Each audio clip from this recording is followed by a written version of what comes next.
Matik na yan. Ayun, magandang gabi. Ako nga po uli si MT ng The Okay Man. Nandito tayo uli ngayon sa City Boy Bro para interview natin ang isa pa nating artist. Sir, pakilala ka po. Hi, I'm Sefi and I write songs solely earnestly for you. Ayun po, ilang taon or gano'n ka na po katagal as artist? I've been writing songs for like 6 years nga, pero recently lang ako naglabas ng mga kanta like a year ago, parang ganun, mga November 2023. 2022, sorry. So ayun, tapos last year lang ako nag-start magbanda and ayan, so Ano po yung pangalan ng banda?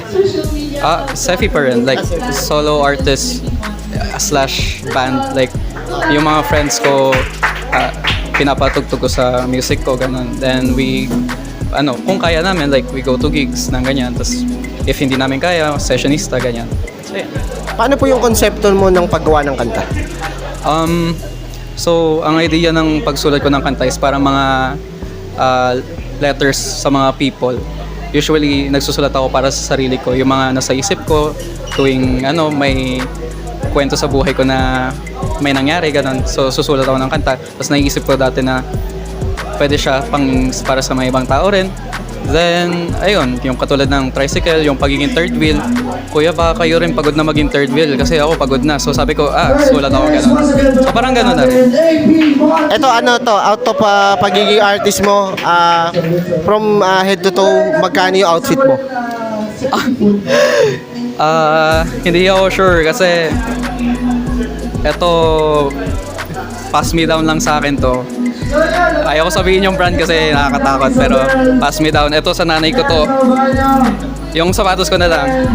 Ito lang yung sapatos na hiningi ko sa nanay ko ever since. Tas, parang 5 years ko na siyang ginagamit. 8K siya na Doc Martens. Tapos ito lang yung isang regalo na inaalagaan ko na binigay sa akin ng nanay ko.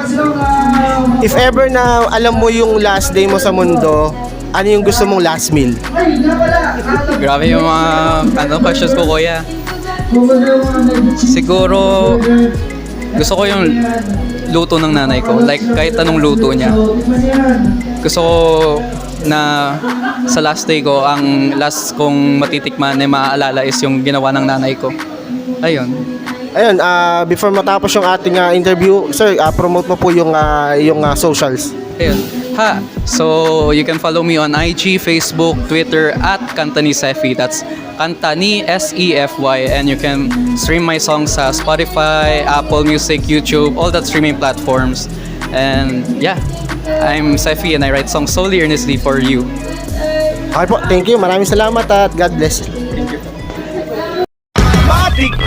Matik